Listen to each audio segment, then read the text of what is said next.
This week, El Salvador took the spotlight with a bold offer to the United States. During a visit from U.S. Secretary of State Marco Rubio, conservative President Nayib Bukele suggested his country could take in not just deported immigrants, but American criminals as well. Rubio said the U.S. would consider what he called a, quote, act of extraordinary friendship, unquote, despite being a plan that many experts say is illegal. Indeed, it's notable that Rubio's first trip in his new post was to Latin America, a region many believe the U.S. has long neglected. So what to make of all this? Brian Winter is the editor-in-chief of America's Quarterly, which covers Latin American politics, business, and culture. So before we get to Bukele and the prison offer, why is Marco Rubio choosing Latin America as the first visit? That's always symbolically important, and he has clearly decided that he wants to send a signal. I think this administration, Fareed, is more focused on Latin America than maybe any U.S. government for the last 30 years. The reason why is they know that their big domestic policies of reducing irregular immigration, as well as cutting back on drug flows into the States and some work on China as well, depend on Latin America. And I think Secretary Rubio's choice of Latin America, unusual. I mean, we haven't seen anything like this in years for a Secretary of State to go there first, I think reflects those priorities.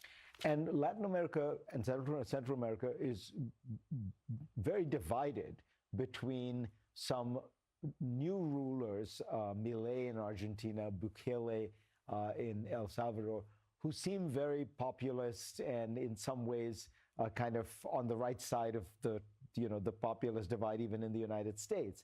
And then there are others, like the Colombian president, who is a kind of, radical left-winger, I think many people would say. Is the administration favoring one group over the other? Well, there's no doubt that several governments around Latin America are happy with this increased attention from the United States. But it's also true that being an ally of the U.S. does not necessarily protect you in this current environment.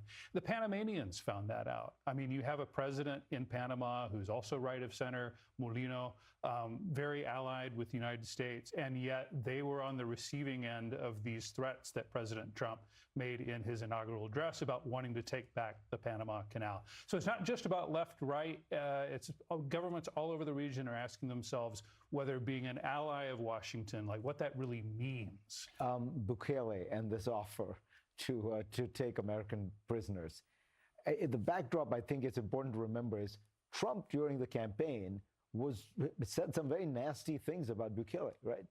I think that this offer of prisons is at least partly a peace offering from President Bukele to President Trump, recognizing that Trump accused him during the campaign last year of sending, his criminals to the United States, and that's why crime was down in El Salvador. Of course, the story's more complicated than that. I mean, as far as I can tell, the real story is he didn't send the criminals to the United States. He locked up, vast numbers of people, including suspected criminals, people who were innocent. But crime has gone down like 80% or something like that. How are things going in El Salvador? Is he a success story? Look, there is frustration all over Latin America with organized crime, which is not a new issue in the region. But we've seen, according to the UN, a doubling in the amount of cocaine that is being produced in the world over the last decade. That has given cartels, organized crime groups, all kinds of resources, and they're creating havoc in countries that they'd never really had much of a presence before, including places like Ecuador, Peru, and others. And so what we see, not just in El Salvador, but across the region, is an eagerness to try those kinds of tactics. The downside is that it results in due process and other things being suspended, and you end up with innocent people being put in jail, according to organizations like the Organization of American States. But that is a sacrifice that Salvadorans seem willingness to make, and perhaps people in other countries as well, because as you noted, Fareed, the results are clear. Homicides are way down. Fair to say that you're, looking at this landscape and this region, so far, while Trump has used some strong-arm tactics, and the U.S. is so much more powerful, it is always going to, win in one of those contests. The U.S. is focusing more on the region. It is trying to get results that are important.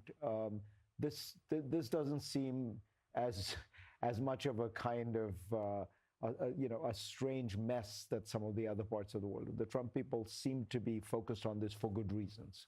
Well, they see, again, these U.S. domestic objectives of reducing immigration, of reducing drug flows. They believe that Latin America is key to that.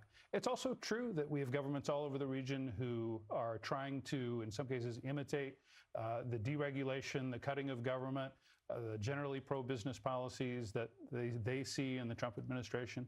And with these elections that we see over the next year, year and a half, there may even be more governments in the region that end up aligned with Trump. So, but again, not even they consider themselves safe. Some of them are asking questions.